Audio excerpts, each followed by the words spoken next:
Seroka İYİ Parti'ye Meral Akşener'e li parêzgeha Çanakkale'ya Türkiye.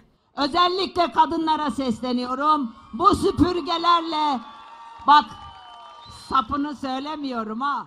Di destê wê de gêzik û peyama wê li ser gotinên ku alîgirên hevpeymaniya Cumhur ji bo Kılıçdaroğlu nivîsan dibûne û dibêje zimanê hilbijartinê ti caran wiha kirêt nebûye.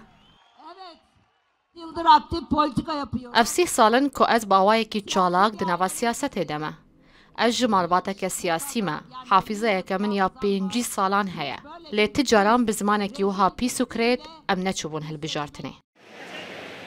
Li gel vê yekê Wezîrê Perwerdeyê Tirkiye û berbijêrê parlamenteriyê li parêzgeha Orduyê di serdana xwe ya herêma pîşesaziyê de îdia kir ku di dema desthilata partiya wan de pêşiya jinan hatiye vekirin da ku cihê xwedwarê aboriyê de bigirin û ew giringiyê didin jinan.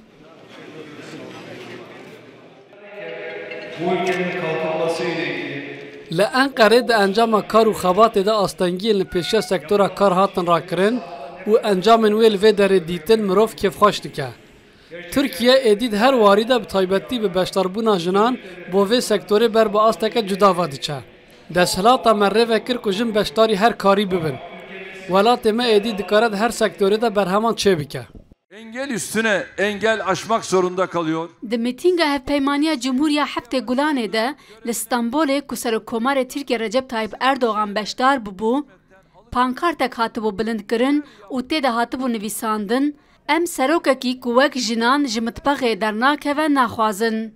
Em serokekî ku wek mêşê kar dike dixwazin. Ev yek jî wek heqareta li jinan hatibû nirxandin û ser medya civakî jî bûbû sedema karvedanan. Di hilbijartinê çardê Gulanê de AK Parti 113 jin, CHP 153 jin, İYİ Parti 145 jin û Partiya Çepên Kesk 198 jin kirine berbijêr. û rêjeya herî zêde ya jinan jî ya Çepên Kesk e.